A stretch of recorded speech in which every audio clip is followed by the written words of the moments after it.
Welcome to our channel. Today we how to activate Gusto Payroll Services step by step clearly. To activate Gusto Payroll Services, visit the Gusto website. Click on the Get Started button located on the home page. Fill out the required information to create your account. Provide your business email address and choose a secure password.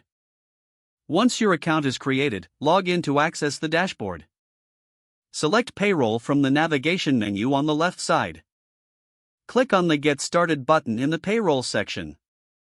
Follow the prompts to enter your business details. Input your company name, address, and employer identification number, or EIN. Enter your business type and specify the industry category. Next, provide your payroll schedule preferences. Choose how often you want to pay your employees, such as weekly or bi-weekly. Now, add your employees by entering their names, email addresses, and payment information.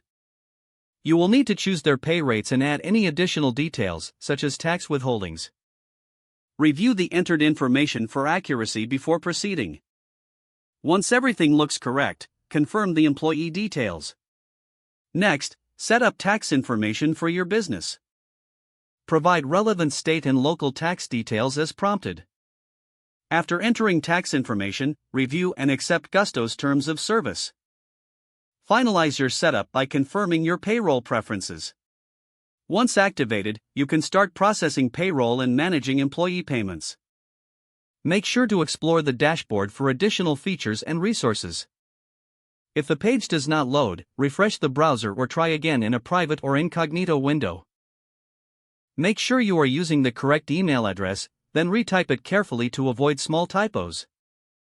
If your password is not accepted, use the reset option and create a new strong password you can remember. Check your spam folder for verification or security emails, then complete any requested confirmation steps. Enable two-factor authentication if available to improve account security and reduce unauthorized access risk. After signing in, review your profile details so your contact information and settings are accurate and current. Don't forget to like this video and subscribe to our channel for more step-by-step tech guides.